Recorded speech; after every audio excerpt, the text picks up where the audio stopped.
Hey, I'm Dr. Grego. Thanks for looking in again on Raw Health. Here we're talking about today the medical matrix. The medical matrix. What is the medical matrix, you might be asking yourself?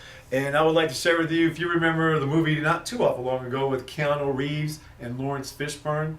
They were down there and they were talking about the real reality and then the cosmetic one that's out in front, which everybody sees on a daily basis. And basically they had two pills. They had a red pill and a blue pill. And Keanu, I believe he took the red pill because he said, I want to see what's behind the veil, what's behind the curtain, what's really going on. And so that's where we're going to go today. We're going to take the red pill, a natural red pill, and we're going to go behind the curtain and see exactly what is going on in medicine today. Now, I have to make a couple disclaimers before I go forward. I'm not talking about the good doctors, the nurses, the physician's assistants, the nurse practitioners, all the good people in healthcare. I'm talking about the system that actually vacuums. If you know anything about a vacuum, what does a vacuum do? It sucks, right?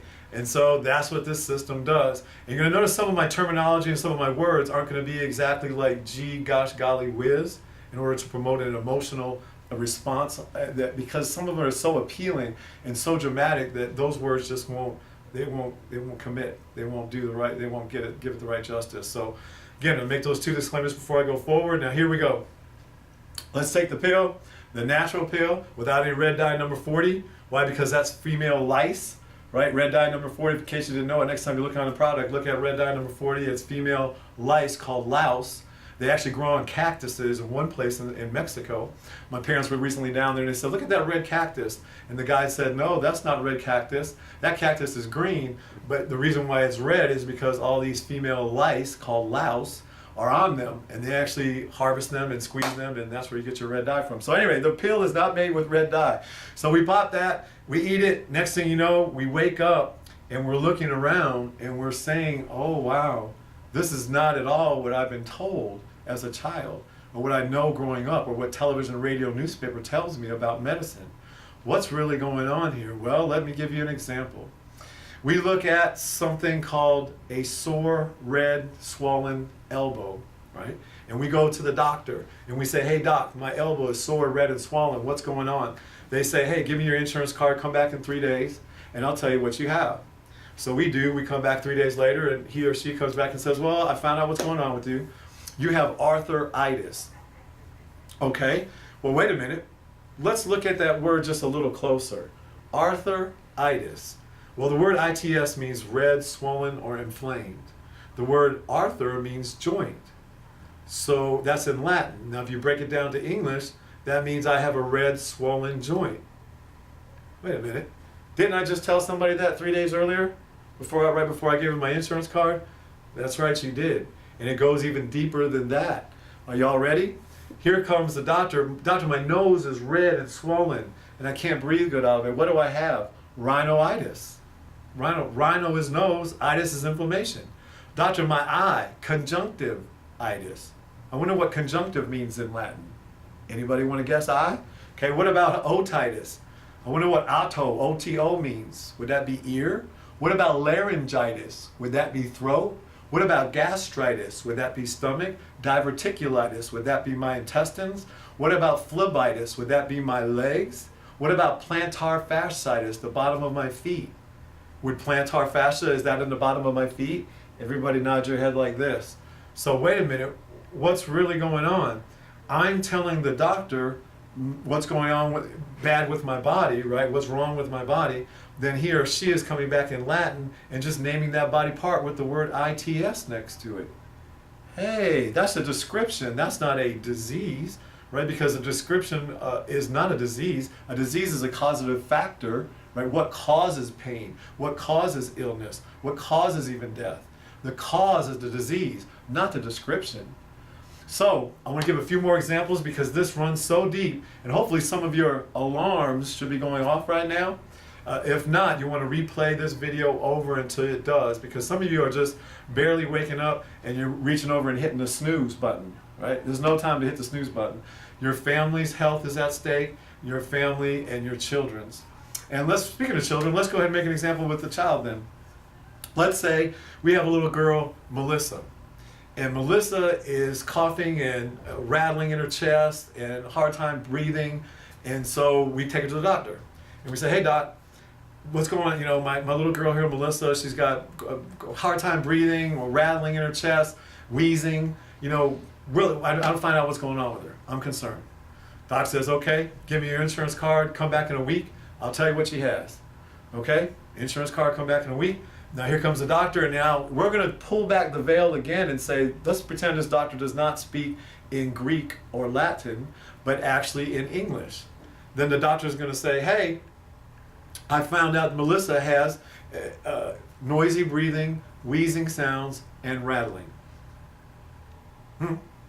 Yeah, because the Greek verb azine, which stands for asthma, that's what asthma means in Greek. It means noisy breathing, rattling, or wheezing sounds. And I want to ask you, is that a disease or is that a description? Think about it. You don't have to think that long, do you? That's a description. So what about epilepsia? Again, from the Latin verb epilepsia. And that means to shake, to seize, to lay hold of. So when somebody has an epileptic fit, what do they look like? It looks like someone's shaking them, someone's seizing them. Okay, is that a disease or a description? What about diabetes mellitus? Everybody got the diabetes, right? Diabetes comes from the Greek verb, from the Greek to mean siphon off fluid. Mellitus is from the Latin meaning honey or sweet. So when a diabetic goes to the bathroom, what's really happening, they're just having sugar coming out in their urine. And unless you're into S&M, and I don't mean to be vulgar, but I told you before, you have to wake up. Y'all are hitting the snooze button when you need to wake up. The alarm's going off. So unless you're into S&M, you really don't care if somebody has sweet pea, do you? No, you don't. You want to know why does somebody have sweet pea? And that's coming up in a future episode, so stay tuned. We're going to talk about all the things that people think are diseases when in reality they're just descriptions. And I want to end with these 4 because they're so important. I want you guys to really take note and pay attention, please. Your health and for your family's health and your children's health are at stake. So what we're talking about now is Hashimoto's, Crohn's, Parkinson's, and Lou Gehrig's disease. Okay, or are they diseases? Parkinson is a doctor. Hashimoto is a doctor. Lou Gehrig is a baseball player. Okay, I don't know though. I don't think those guys were horrible people. I don't think they should be called diseases. I think they should be called doctors and a pretty darn good baseball player from what I understand. I didn't actually get to see him play though.